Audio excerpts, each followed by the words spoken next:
Hi friends, good morning అండి. This your English Vijay. Andhra Pradesh రాష్ట్ర ప్రభుత్వం నిరుద్యోగులకు ఒక మంచి శుభవార్తను అందించడం జరిగిందండి. ఉగాది పర్వదినాన్ని పురస్కరించుకొని ఆంధ్రప్రదేశ్ రాష్ట్ర ప్రభుత్వం నిరుద్యోగులందరికీ ఉపయోగపడే విధంగా ఒక జాబ్ క్యాలెండర్ను రిలీజ్ చేయబోతుందండి. ఈ జాబ్ క్యాలెండర్లో ఏ రకాల జాబ్లు ఎన్నున్నాయి, వాటికి సంబంధించినటువంటి వివరాలను ప్రభుత్వం పండగ సందర్భంగా రిలీజ్ చేయబోతుందండి. ఇది ఒక రకంగా నిరుద్యోగులకు ఒక గొప్ప అవకాశం అండి. తమకు ఉన్నటువంటి అర్హతల ఆధారంగా అభ్యర్థులందరూ కూడా ఉద్యోగాలకు ప్రిపేర్ అయ్యే అవకాశం అనేది ఉంటుందండి. ఈ జాబ్ క్యాలెండర్లో రకరకాల జాబ్స్ ఉన్నాయండి.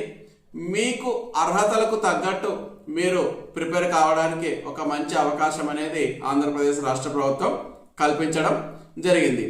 ఇక డిఎస్సి విషయానికి వస్తే దాదాపు 3000 పోస్టులు ఉంటాయి అని ఒక సమాచారము ఉందండి. ప్రాథమిక సమాచారం ప్రకారం డిఎస్సి 2026లో 3000 పోస్టులతో నోటిఫికేషన్ రాష్ట్ర ప్రభుత్వం రిలీజ్ చేయబోతుంది అనే వినికిడి ప్రస్తుతము సర్క్యులేట్ అవుతూ ఉందండి. మీరు ఇక్కడ గమనించాల్సినటువంటి విషయం ఏమిటంటే, మే నెలలో ఆంధ్రప్రదేశ్ రాష్ట్ర ప్రభుత్వము టీచర్లకు ప్రమోషన్లు, బదిలీలు, ఒకవేళ వీలైతే రేషనలైజేషన్ కూడా నిర్వహించే అవకాశం ఉందండి. ఈ రేషనలైజేషన్ మీద ప్రస్తుతం ఇంకా పూర్తి సమాచారం లేదండి. రేషనలైజేషన్ నిర్వహించవచ్చు, లేకపోతే నిర్వహించలేకపోవచ్చండి. మొత్తం మీద మే నెలలో ఖచ్చితంగా ట్రాన్స్ఫర్స్ ఉంటాయి, ప్రమోషన్స్ ఉంటాయి. ఈ మే నెలలో ఈ ట్రాన్స్ఫర్స్, ప్రమోషన్స్ పూర్తి అయిన తర్వాత ఏ జిల్లాలో ఎన్ని ఖాళీలు ఉన్నాయి అనే దాని మీద రాష్ట్ర విద్యాశాఖ ఒక అవగాహనకు రావడము జరుగుతుంది. ప్రస్తుతం ఉన్న ప్రాథమిక సమాచారం ప్రకారం జూన్ లేదా జూలై నెలలో డిఎస్సి 2026 నోటిఫికేషన్ విడుదలయ్యే అవకాశం ఉందండి. ప్రస్తుతం ఉన్నటువంటి ప్రాథమిక సమాచారం ప్రకారము దాదాపు 3000 ఉద్యోగాలు ఉండే అవకాశము ఉందండి. అన్ని రకాల పోస్టులు కలుపుకొని ఈ ఉద్యోగాల సంఖ్య పెరిగే అవకాశం కూడా ఉందండి.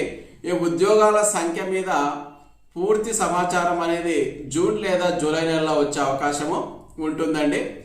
ఎవరైతే డిఎస్సి 2025లో సెలెక్ట్ కాలేదని బాధపడుతున్నారో వారందరికీ కూడా ఇది ఒక గొప్ప సదావకాశం అండి. ఈ అవకాశాన్ని మీరు ఖచ్చితంగా ఉపయోగించుకొని జాబ్ తెచ్చుకోవాలని కోరుకుంటున్నాను.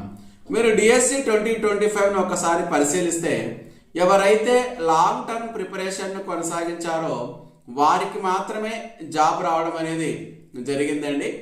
ఈ వీడియో ద్వారా నేను మీకు తెలియజేసే అంశం ఏంటంటే, మీరు నోటిఫికేషన్ కోసం ఎదురు చూడకుండా ప్రస్తుతం నుండే మీ ప్రిపరేషన్ను కొనసాగించారనుకోండి, మీరు మంచి మార్కులతో ఉద్యోగం తెచ్చుకునే అవకాశము ఉంటుందండి. నోటిఫికేషన్ కోసం ఎదురు చూడాల్సినటువంటి అవసరము లేదు. మీరు ప్రస్తుతం ఏవో కొన్ని చిన్న చిన్న జాబులు చేస్తూ ఉంటారండి. ఆ జాబ్స్ అన్నీ కూడా మీరు పక్కన పెట్టేసి వాటన్నిటికీ తాత్కాలికంగా ఫుల్ స్టాప్ పెట్టేసి మీరు సీరియస్గా లాంగ్ టర్మ్ ప్రిపరేషన్ కొనసాగిస్తేనే మీకు ఉద్యోగం వచ్చే అవకాశము ఉంటుందండి. గత డిఎస్సితో పోలిస్తే ఈ డిఎస్సిలో పోస్టుల సంఖ్య చాలా తక్కువ కాబట్టి ఇక పోటీ ఏ విధంగా ఉంటుంది అనేది మీ అంచనాలకే వదిలేస్తున్నానండి. కాబట్టి చాలా హార్డ్ వర్క్ చేస్తే తప్ప మీరు డిఎస్సి 2026లో సక్సెస్ సాధించడం అనేది కష్టము. కాబట్టి ఇప్పటి నుండే మీ ప్రిపరేషన్ను కొనసాగించండి.